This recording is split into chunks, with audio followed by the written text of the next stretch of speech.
Back in the days, Geometry Dash was a little less complicated, and some say that the community was better, but as the opinions variate, we cannot say that for sure. There were amazing trans players, functions that were removed. In this video, I'll take you through some of the memorable things that only Geometry Dash veterans remember. If you think this video is entertaining, make sure to subscribe. Everyone deserves a chance. Thank you. In Geometry Dash 2.0, when MLG stuff were considered funny. When you entered a UFO or a ship portal with a ball, then the ship or UFO did a 360-degree rotation in some cases. It was removed in 2.1, but will be added again as an option in 2.2. Did you know? On the third work in progress picture of 2.0, there were 2 teleport portals and the blue coin. The blue coin was never added to the game. It was changed to silver and was added to the game as the user coin. Before the community tab made its way to Geometry Dash, the second leaderboard section was called Top Weekly. People who gathered the most stars in a week got in here. It was declared to be useless since it was constantly filled with hackers and there was no way to filter them out. Apparently before there were only 6 menus in the user menu instead of 11. Veterans don't exactly know what gauntlet means in this game. This is what you saw when you went to the community tab. Up until 1.92, you were not able to adjust the game's volume within the in-game sliders. They simply didn't exist. Funny, isn't it?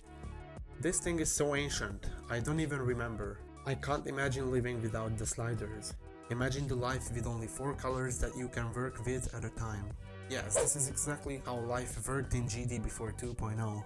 There were only 4 color channels and you couldn't add more. That's why some of you new guys see old levels changing colors in such a weird way.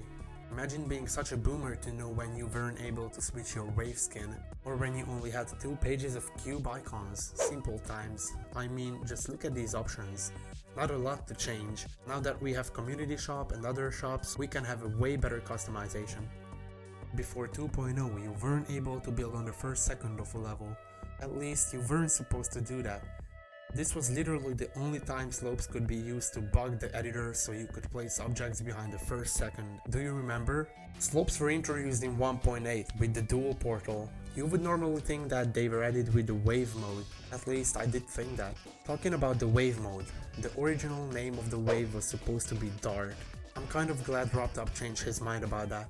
Dart sounds more accurate but sounds worse. You might be annoyed by levels that have the word copyable in them, but when you actually try to copy them, they require a password. But before a bug fix that took ages, you weren't able to mark a level as copyable unless you gave it a password. The good thing is, it got fixed. One day that only veterans remember, all GD players woke up saying that the leaderboards was filled with a person called Exploit. People soon realized it's actually the original placeholders but renamed to Exploit. Rumors say that it's Anaban's first major attack on GD, but that is not a fact, just a rumor. Do you even remember Creepy Dash, or what he has even accomplished? Let's see an easy one, Zobras. You must at least remember Zobras. Do you remember when Michigun was top 1 for so long? Or do you remember when Bloodbath was the hardest demon for 2 years? Now, those were the good old times. When did you start playing GD? Tell me in the comments. Let's find the most OG GD player. Thank you so much for watching. See you in the next video.